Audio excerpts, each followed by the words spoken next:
এই জন্মে আর সিপিএম এই ত্রিপুরাতে ক্ষমতায় আসতে পারবে না, এটা দেবে না কেউ।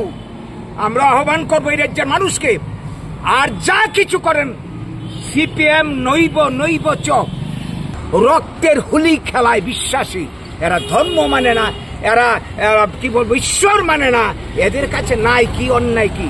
এরা স্ত্রীর সঙ্গে যে সম্পর্ক, তাদের মার বোনের সঙ্গে এই সম্পর্কে এরা বিশ্বাস করে।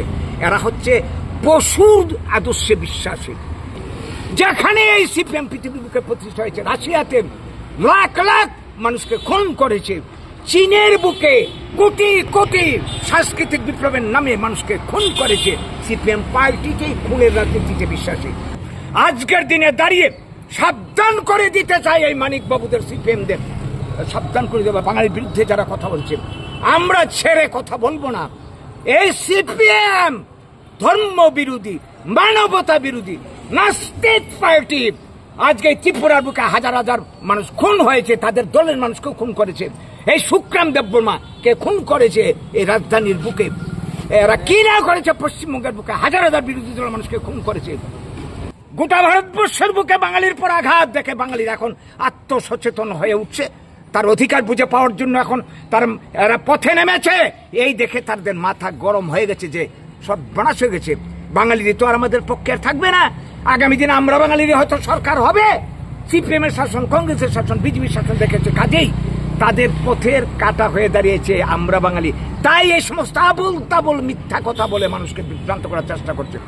এই উগ্রপন্থী প্যাকেজ দিয়ে বারবার উগ্রপন্থী আত্মসমর্পণ, কত উগ্রপন্থী আছে ত্রিপুরার বুকে, বারবার আত্মসমর্পণ। একই মানুষ বারবার আত্মসমর্পণ করে পুরস্কার পাচ্ছে, জামাই আদর পাচ্ছে, আর বাঙালি যারা শেষ হয়ে গেল তাদের কোনো কাউকে কেউ জিজ্ঞাসাই করছে না।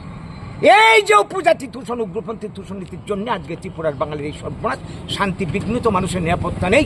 ট্রাইবেল এবং বাঙালির মধ্যে আগের যে মিলন, মিশ্রণ, মধুর সম্পর্ক ছিল, এই সম্পর্ক আজকে শেষ। এর জন্য দায়ী তারা, এই ত্রিপুরা। এটা তো পরিষ্কার, যারা বাঙালি খুন করেছে, দাঙ্গা বাঁধিয়েছে, গণহত্যা করেছে, তাদেরকে তিনি কোনো দোষ দিচ্ছে না, তারা কোনো অপরাধ করছে না, সার্টিফিকেট দিলেন, তাহলে এটা পরিষ্কার এর পেছনে তাদের মদত আছে। আজকে দেখলাম কালকে এই তেলিয়ামুড়ার এদের জনসভায় জিতেন চৌধুরী, বর্তমানে বিরোধী দল নেতা, তিনি কি বলেছিলেন দেখেন।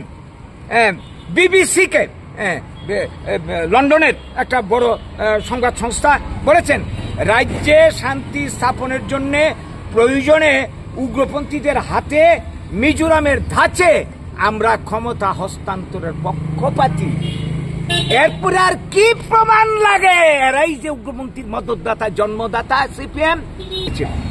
সিপিএম যে উগ্রপন্থীর স্রষ্টা, মদতদাতা, তার সবচেয়ে বড় প্রমাণ তৎকালীন মুখ্যমন্ত্রী নৃপেন চক্রবর্তীর উক্তি, আমি যদি উপজাতির ঘরে জন্ম নিতাম আমিও উগ্রপন্থী হতাম।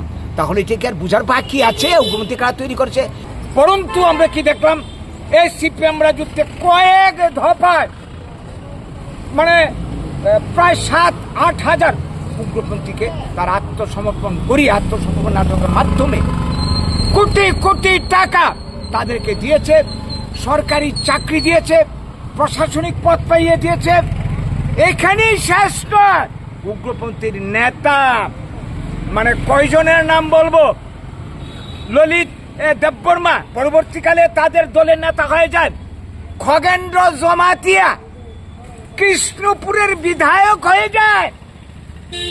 এইভাবে তারা উগ্রপন্থীকে পুরস্কার দিয়েছে এই মানিক বাবু।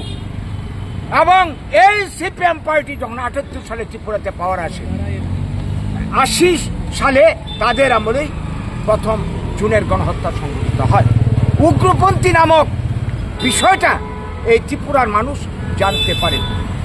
এই বিজয় আঙ্কল টিএনবি দলের নায়ক, ৮৬ জুন গণহত্যা হয়। এই বছরেরই ফেব্রুয়ারি মাসে, সম্ভবত ১৬ ফেব্রুয়ারি ছিল পূর্ণগ্রাস সূর্যগ্রহণ। সেই দিন মানিক বাবুকে, তখন রাজ্যের মুখ্যমন্ত্রী নৃপেন চক্রবর্তী, তার চেম্বারে ডেকে নিয়ে গোপন আলোচনা করেছে। কি আলোচনা করেছে পরবর্তীকালে আমরা বুঝতে পারিছি, ৮০ জুনের গণহত্যা। তো এই গণহত্যা ঘটানোর পর এই রাজ্যের যারা পুরনো বয়স্ক মানুষ তারা জানবে এই হাজার হাজার মানুষ খুন হয়েছে, মূলত বাঙালি অংশের মানুষ ৬,০০০-এর উপর বাঙালি খুন হয়েছে।